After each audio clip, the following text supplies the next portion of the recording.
Hello, everyone, and thank you for attending today's mobile demo. Before we begin, I'd like to cover a couple housekeeping items for our viewers. First, at the bottom of your audience console, you'll find a number of widgets for questions and additional resources. When you have questions for the presenter during the demo, click on the Q&A widget and submit your question.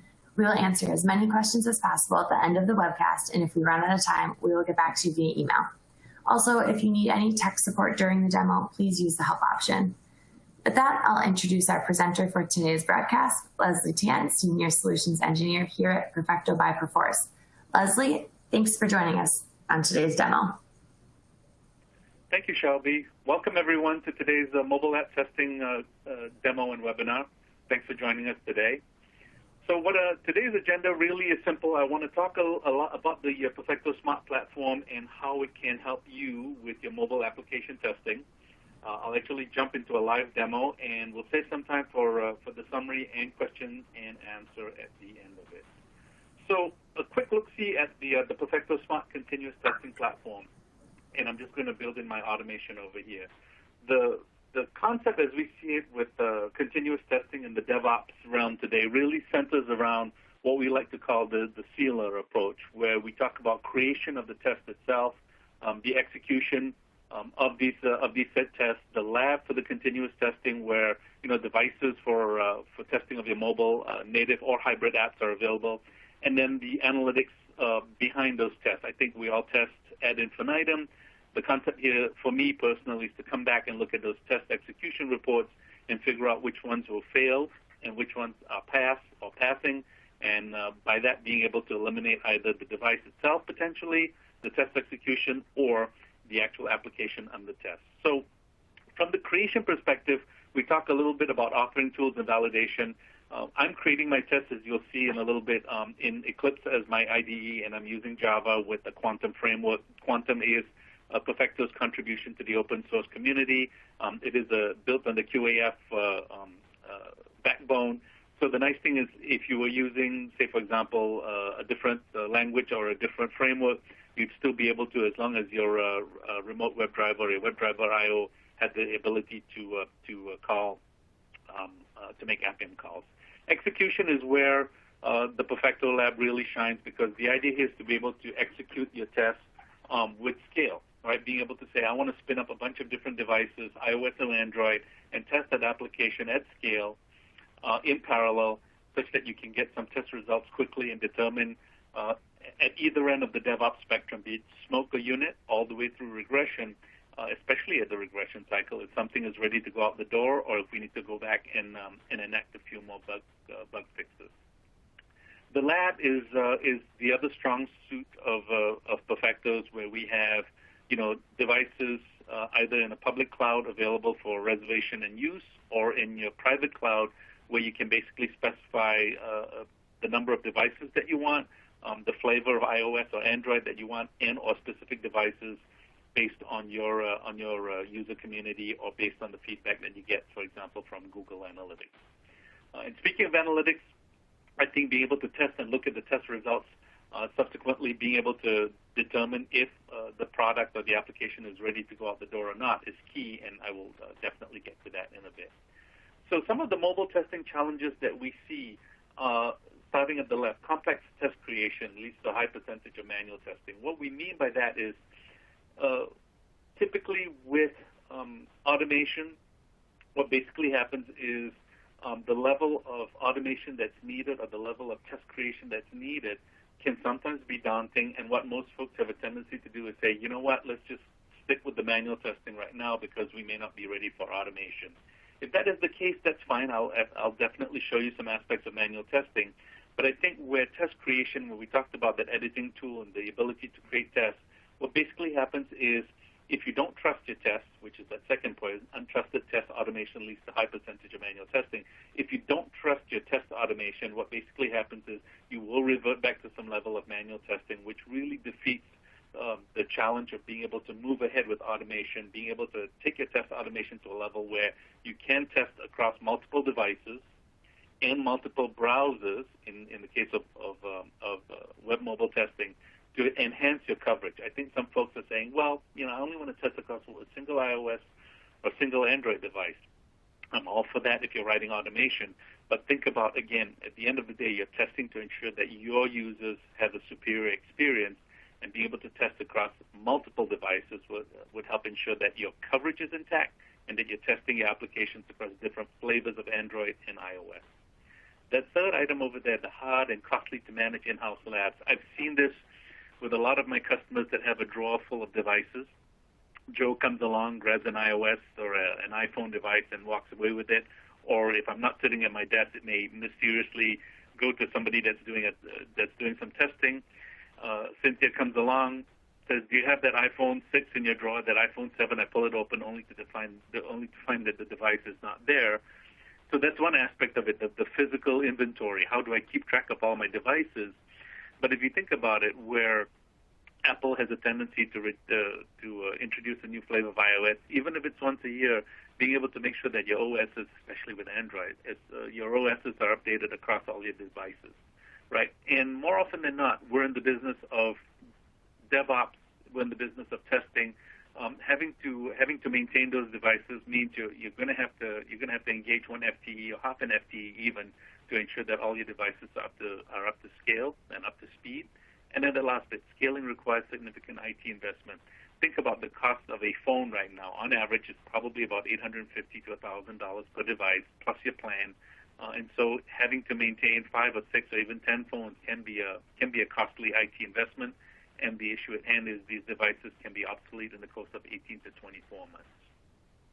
The last piece really is that reporting noise, right? Too many false negatives result in irrelevant test feedback, which sort of leads to that second bullet, right? If you don't trust your test automation and it comes back with a lot of noise, one of the things that people have a tendency to do is revert back to what's known, and what's known is manual testing. So these are some of the challenges that we see within the industry from the perspective of being able to successfully automate their mobile app testing. So the path to continuous testing. I'm not going to read through all the bullets, but I think most of us want to see this process down at the bottom here, where we go from basically sort of plan, monitor, create, deploy, and have that nice circle, to what most of us face in reality, where we go through some part of it, and then the bottleneck really gets hung up here, where we start to do unit or smoke testing. Something breaks, trying to get that feedback cycle off to the developer. And most folks typically rely on a 2-week sprint. So 2 weeks go by, I'm going back to the developer and say something is broken over here. And the developers typically are more interested in developing new, shiny, innovative stuff rather than fixing bugs. So the idea behind continuous testing is to be able to test at a regular cadence, maybe before the sprint is over, or actually being able to fix in sprint, such that a lot of these things can be done a lot faster and bugs can be caught a lot sooner, and being able to, as we say, turning the testing into value instead of liability. So how Perfecto helps with all of this really is the concept here of, and today we're dealing with mobile, but the ability to provide mobile devices in the lab. I'm going to touch a little bit on emulators and simulators. The simulators and emulators today as another entry point in terms of being able to test at scale. But, the analytics, the heat maps, the root cause analysis, being able to look at the continuous integration analysis, and then some of the tools, like I said, I'm authoring with inside of Eclipse because I'm a bad typer, some of the orchestrations and integrations with Jira, with Jenkins. So the infrastructure or the ecosystem that Perfecto provides really is a platform for you to be concerned about automation and testing of your app, rather than is my lab available, are my devices available, did somebody walk up with a device. And with the introduction of emulators and simulators, being able to shift that DevOps testing to the left. And what I mean by that is, if I've got a development team, a squad, and I do have a business analyst or somebody within that team that has the capability of writing a test, or the capability of being able to use that test, then being able to say, I want to conduct my smoke and unit testing on a less, or maybe on a more cost-effective solution than a real device. We'll save the real devices for the regression aspect of testing, but being able to test with simulators and emulators from a much more cost-effective perspective. So that's where the emulator and simulator play comes in from the Perfecto perspective.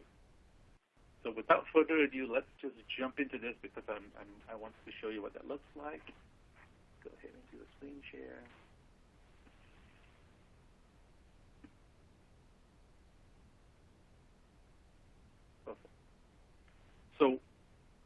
one of the things, let's go back into. So the first thing you see when you get to the Perfecto solution really is this screen over here. There's some aspect of manual testing. Let's not focus on codeless automation, but let's focus on this, the manual testing, and the test analysis. And again, I talked about automation a lot, but I just wanted to show you the concept behind the devices that are available for testing. So you're looking at about 63 devices in my demo portal, in my demo cloud, and if I actually go ahead and sort by OS versions, you'll see I run the gamut of, I love the iPhone 7s because they'll run anything from 10 through 13.3.1. But you see, these are real devices located in the various data centers. So this iPhone 7 is actually my UK data center. This one is in Australia, and these are located in Mississauga, Ontario, Canada. So the concept here is to be able to place these real devices in various data centers and being able to use those devices to test again. So here I've got my Android device. You'll see I've got the Google Pixel 4, I've got the 3 XL and the 2, and I've got a bunch of Galaxy Note 10 tabs as well as the standard Note devices that are available for me to do testing against. And the nice thing is these devices, say for example I were to go actually open this device, these devices behave as if they're sitting in my hand. And what I mean by that is I've gone ahead and called for this Google Pixel 4 right now. What it's doing right now is rendering the video such that I'm seeing a representation of the device, and here you see it's July 28th, and because this phone is in the Canadian data center, it's showing it's 27 degrees Celsius up there, but being able to interact with the phone. So what I'm doing right now is I'm swiping up, right? I'm clicking, dragging, swiping up. And some of the feature functionalities behind it is obviously being able to inject an image. Because this device is fixed in the data center, the idea here is how would I actually mimic something along the lines of image injection where I'm trying to do a mobile check deposit. So we've developed a function where we can actually say I want to inject an image, being able to use, say, for example, Touch ID. And if you think about how Touch ID works, your application is going to go to the device and say, hey, device, I need a valid thumbprint or fingerprint presented. Has one been presented? So one of the things we can do is say, yes, we can present a good fingerprint, or we can present a bad fingerprint in order to fail the application and see what the characteristics of that application looks like when the authentication fails due to a bad Touch ID. A couple of other things we can do, too. We can obviously set the location. This device is sitting in a Canadian data center, but if I needed to think that it is sitting in downtown Trafalgar Square in London, I could certainly do something along those lines where I can actually inject the image and say, you're now going to be, you missed the device, you're now going to be sitting in Trafalgar Square in London. So that's one of the things we can do as well. The ability to do network virtualization. This is important because I think for a lot of us, the testing aspect of it is, hey, I'm going to do a test and I'm going to assume I'm connected to a good Wi-Fi, a good solid Wi-Fi connection, whereas in the real world, somebody might be sitting in the office, have a great Wi-Fi connection, they then walk into an elevator, and that elevator is a steel box which attenuates the signal, which means I'm going to experience some sort of packet loss, some sort of latency, and subsequently I'm out on the street now. I'm going to switch from Wi-Fi to 4G. I'm walking down the stairs into a subway station, and I'm actually going to, again, experience some degradation of signal down to 3G. So being able to say, I'm going to start off and look at 2G edge good, or I'm going to come in here and say, on average, I'm going to give it a 4G LTE poor. The idea is for you to be able to, again, say, I want to enable this device to experience something in the real world that says, 4G LTE poor. Tell me what my application behaves like in that situation. The ability to inject audio files, so being able to say, hitting, especially with the Google Pixel, squeezing it and saying, okay, Google, find me, the nearest restaurant, or find me the nearest ATM, or something along those lines. This opens DevTunnel, what we like to call the longest USB cable in the world. This enables your local device to connect to this device in the Canadian data center, but to your application, it looks as though the device is sitting on your desktop and connected via USB cable to your local desktop. So that's one of the features behind that. I can restart the phone. I can rotate the phone. I can certainly look at vitals, so I can look at the memory, CPU utilization of the device itself. Either that, or I can look across a specific application. The other thing I can do as well is I can look at device logs, so I can see what is actually happening under the covers as I'm attempting to test my application. And then a couple of other things, being able to do text analysis. I'm looking for something, particular text on the screen, or in this case, a particular image on the screen, right? So say, for example, I'm looking for a logo, or after I click on a particular application, I'm going to look for something that's actually on the page. Think of it as sort of the visual validation that we need, because I think in this day and age we sort of have a tendency to think about functional testing versus UI testing. It should never really matter, but the idea is to be able to say, I want to be able to find an image on this particular application or in this particular screen and be able to look for it. So upon that, if I were to actually go ahead and end the test, a couple of things you'll notice here. I can basically ignore it, which says I was just attempting to make sure that something works on the device, being able to go out to a website, or if this is something that needs to be qualified and quantified, I'm going to mark the test as passed, give it a session name, or mark the test as failed and give it a session name, as well as add a failure description. Right, new menu button was grayed out, and I could not click on it, something along those lines, because these are the things that go into the analytics that, again, help the developer understand the issues and fix it. And then this last piece over here that says clean up device on release. If I were to actually go ahead and end the device and release it, it's going to go through and remove any of the applications or any of the settings that I toggled while I was using the device under test. So real quick, I've gone through and shown you the capability of being able to pull up a real device and conduct some manual testing against it. And the concept here is to be able to, again, not have to worry about who signed up what device or where the device is. Or more importantly, in this day of COVID-19, I've actually heard some people that says, if that phone has been touched and hasn't been sanitized, I'm not going to go pick up that phone and use it. So that's certainly a way of addressing physical touching of a device. But again, all of these devices are in the Perfecto Cloud. It's not something you need to worry about or manage. The device is on, it's there. We do have some self-healing capabilities where if the device goes off Wi-Fi, we'll basically be able to check connectivity with the phone with Wi-Fi or 4G, and because our data centers are manned 24/7, somebody is there to be able to go ahead and either physically toggle the device or replace the device as needed. The next piece I wanted to show you is to be able to get down to some of the analytics here. And one of the things I'm going to do is, I talked about this earlier on, is a little bit on emulators and simulators. So one of the things that hasn't changed really is the parameters that I need in order for me to run a test on the Perfecto Cloud is obviously where am I running it on. In this case, I'm running it in my demo cloud. I'm sending it a security token that says I am authorized to run this test on the demo cloud, and then being able to come down and select my devices. So in the case of emulators and simulators, these are some of the iOS devices that can be used. So in this case, I'm going to, in my iPhone Simulator 1 test, I'm actually going to be using an iPhone XS Max. And the only difference between this and a real test is I'm sending this value here of use virtual device equals true. Right? So I've got an iPhone Simulator 1, Simulator 2, and Simulator 3. This is an iPad 2. It's an iPhone 11 Pro. And in this same test, I'm actually going to also toggle in some Android devices. So this is a Pixel 4 XL. This is a Galaxy S8. And the last one, obviously, is just the Pixel C. So with that in mind, the next thing is I can certainly go ahead and add additional devices. But let me just go ahead and run this test, and then we can actually look at the test in real time. I think one of the questions that was asked of me earlier this morning is, okay, so here I am sitting in my Eclipse IDE. I've actually kicked off a test, and all I can do is basically wait for the test at the end. And as you can see, I've added a lot of system line prints. Is wait for the test at the end to understand what is actually going on. Did the test pass or fail?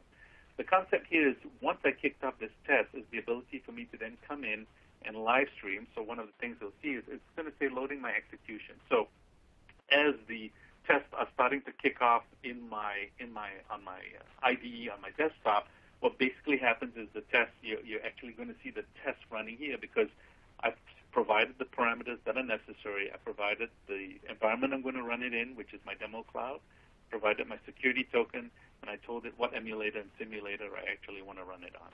So while we're waiting on the connection to come alive, I wanted to show you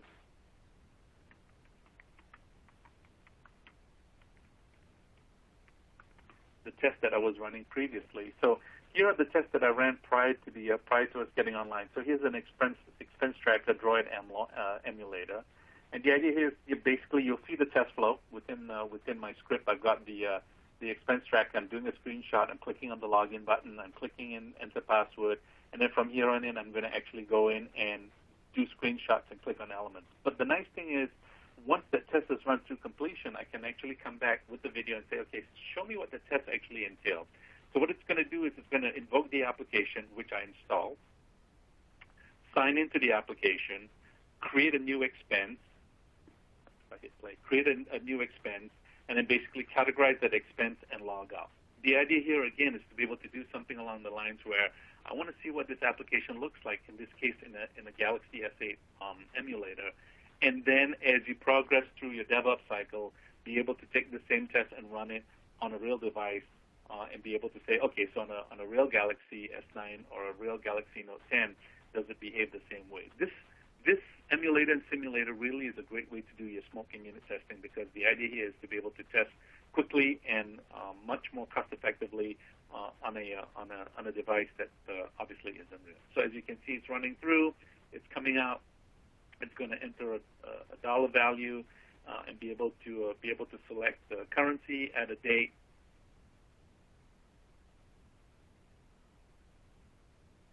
and then be able to select the category.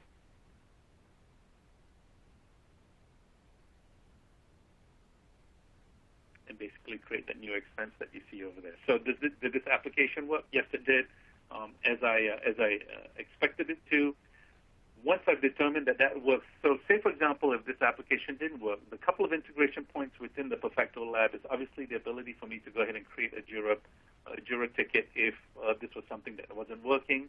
If I actually go ahead and say my demo project, you'll see that I've captured the actual test reports itself. I can select the components. If I wanted to, I can select components, a fixed version. I can set the priority. But the nice thing is it drags some of the test artifacts along with it, such that I can create the Jira ticket right from within the report if the report showed a failed test, so to speak. Obviously, the ability to come in and look at variables or devices, and then be able to say I want to download, say for example, my full report. I want to download a video of this current test, because I think we're all visual creatures, where I'll say I pressed on this button, and somebody else will go, well, what were you expecting out there? I was expecting something on the screen, but being able to share a video of the actual the test playback itself is very useful. And then being able to grab the device logs as well, being able to see what actually happened sort of under the covers as the application was running. So these are the tests that are currently running, and I think they're in the process of logging out. Let's see if we can catch one that's currently running. It might be at the tail end of it. I think it is at the tail end of it. Yes, it's logging out of the application. So, but the idea is in the process, in the time it took for me to explain the report library, those tests, let's take a look at the clip. Those tests are actually running. So it looks like the tests have passed for expense tracker, Droid emulators. And again, the key piece here is I wanted to show you the difference between being able to go grab a device, a real device, to manually test it, and being able to run automation against an emulator or simulator. The other thing we can do as well is within this particular test, you'll see that I do have, in this case, I'm calling a real iPhone 7 and a real Google Pixel 2, and the concept here is to be able to use the browser within the device itself. So in this case, I'm not loading an application, but merely saying, go grab me this device, and this is actually a responsive test for a particular site that I'm doing some testing against. It says, go grab an iPhone 7, use the native Safari browser in it. Go grab me a Chrome and use the native. Go grab me a Pixel and use the native Chrome browser. And by the way, go spin up a bunch of different browser desktop combinations as well, because I want to see what that looks like. So let me just go ahead and run this test for you as well. I want you to be able to see the tests that are running. So as soon as it gathers the devices, and these are real devices,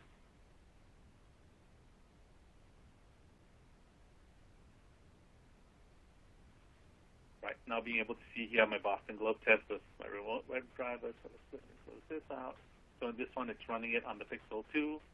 It actually goes out, enters the zip code, selects the first element in the array, which is a 7-day delivery.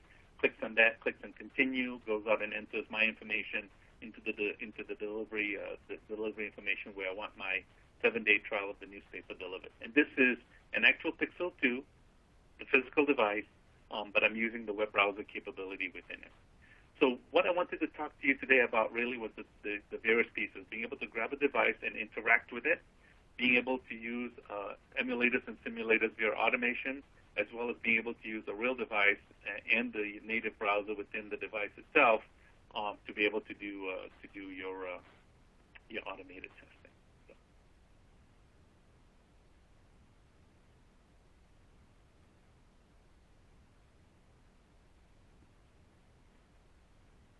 So real quick, I wanted to come back and just sort of reiterate the smart continuous testing solution. I talked about the creation earlier on, being able to use Appium or being able to use Espresso XUI tests against real devices, the execution, being able to test in parallel both real devices, emulators, and simulators, the analytics, being able to look at that single pane of glass, look at both my web as well as mobile testing, and then being able to come in and quickly determine if it's device, if it's element, if it's the actual test itself, or is it the site or the application that's under test, and obviously the lab being able to provide the ability of having those devices as well as virtualized instance of desktop browser and web combination available.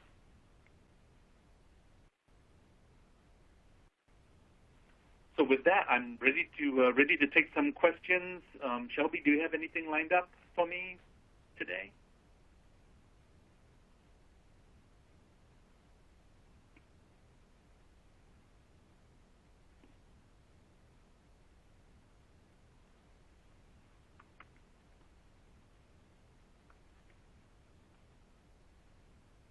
So I think one of the questions that I typically hear during these sort of sessions is, it's great that you have emulators and simulators, Leslie. Can I use Espresso and XUI test against Android as well as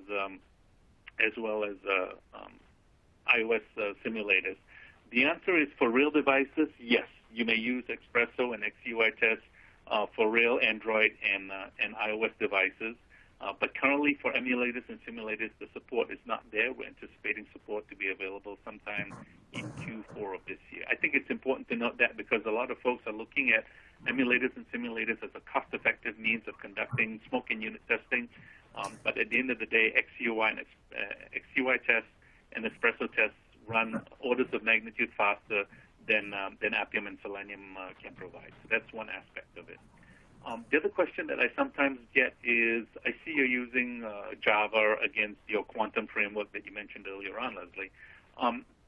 Fundamentally, if you're using Python, if you're using C#, if you're using something that your developers are familiar with, so be it something that's in Visual Studio with C# or something with WebDriver.io, there's many integration points from the Perfecto perspective that allows us to connect to some of your developers in test automation engineers' favorite tools. So again, it's one of those things where you can certainly use a language and framework of your choice. I happen to like using Java and JavaScript. There are times when I actually use Protractor if I need to address an Angular site. So it really is us providing the execution engine in order for you to get your automation testing underway. Oh, and speaking of frameworks, I think one of the things that I mentioned earlier on is I am using a quantum framework. Quantum is Perfecto's contribution to the open source community. So again, it's available on the web. If you'd like to take a look at it, it would be more than helpful to take a look at it, and I can certainly help address some questions via email afterwards. I think that's all I had for this afternoon. Thank you for joining me today on the mobile app testing webinar. Hope to see you again soon. Thank you. Shelby, anything else? Nope, that should be it. Thank you. All right. Thank you. Bye now.